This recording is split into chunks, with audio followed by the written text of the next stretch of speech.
Donc nous allons traiter d'abord l'exercice numéro 1 qui porte sur la situation d'intégration.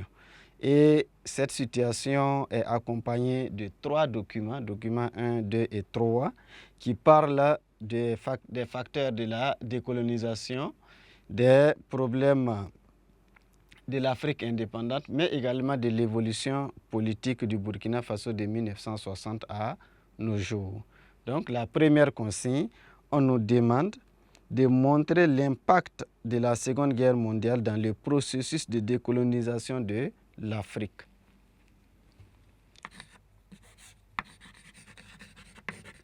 Donc, montrons l'impact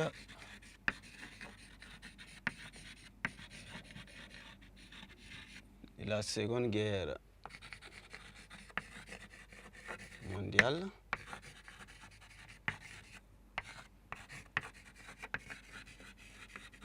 le processus de décolonisation de l'Afrique.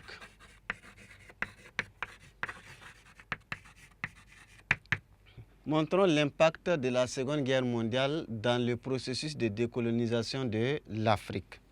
La Seconde Guerre mondiale a entraîné l'éveil des consciences. La Seconde Guerre mondiale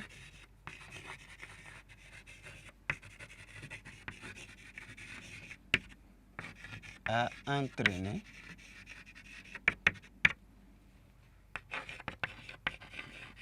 l'éveil de conscience en Afrique et cela va favoriser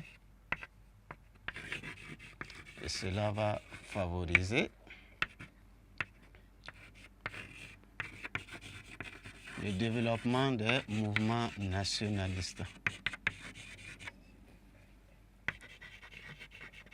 Développement des mouvements nationalistes.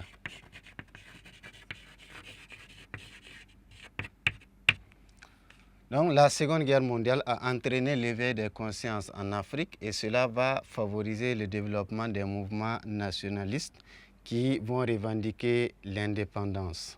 Aussi, nous pouvons dire que la Seconde Guerre mondiale a contribué à faire tomber le mythe de l'invincibilité de l'homme blanc.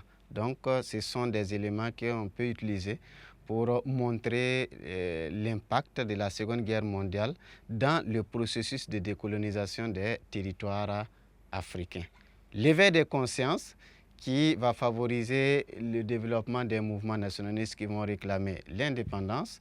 Aussi, le fait de faire tomber le mythe de l'invincibilité de l'homme blanc pour encore encourager les populations à affronter l'administration coloniale et à demander la libération de leur territoire. Après la réponse à cette première consigne, nous abordons la deuxième consigne qui nous demande de relever à partir du document les problèmes économiques des jeunes États africains indépendants. Les problèmes économiques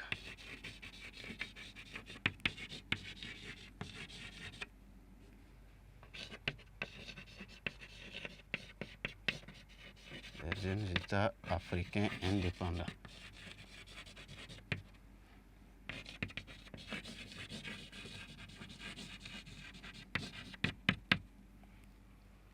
À ce niveau, nous nous référons au document numéro 2 où on parle de structures désarticulées sous-développées.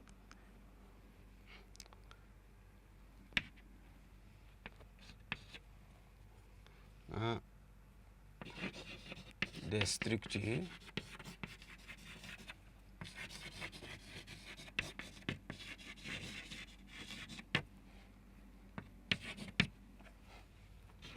désarticulées d'économies sous-développées.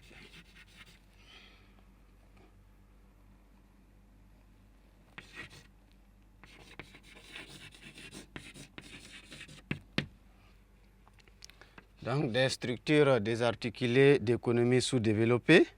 Et nous avons aussi la chute du prix des matières premières.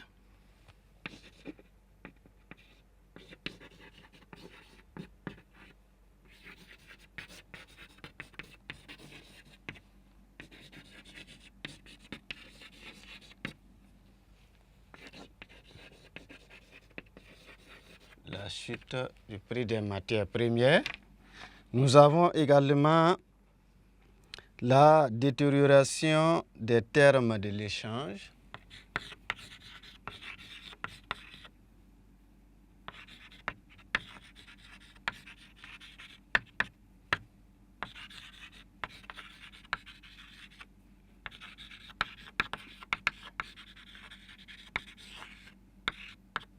La détérioration des termes de l'échange, ainsi de suite.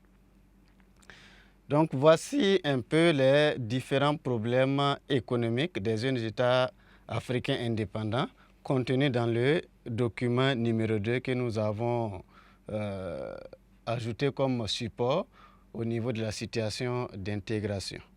Après cette consigne numéro 2, nous abordons la consigne numéro 3.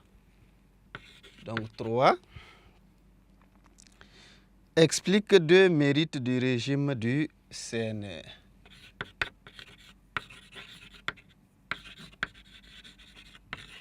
Deux mérites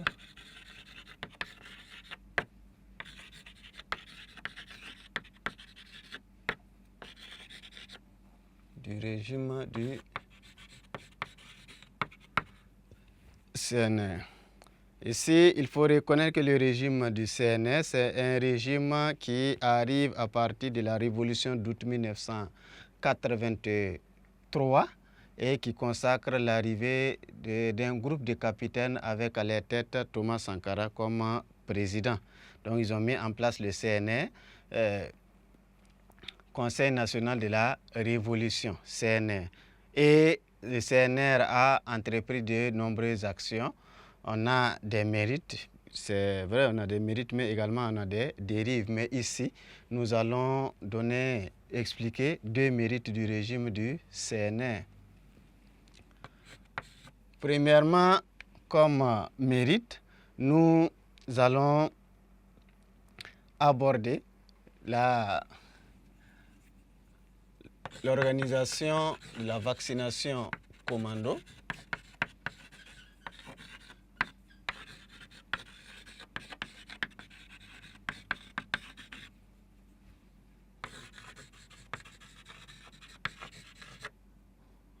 L'organisation de la vaccination commando qui a permis quand même en un laps de temps de vacciner plusieurs personnes et aussi de contribuer au recul de plusieurs maladies endémiques qui faisaient souffrir beaucoup la population voltaïque à l'époque. Donc cela est vu comme une action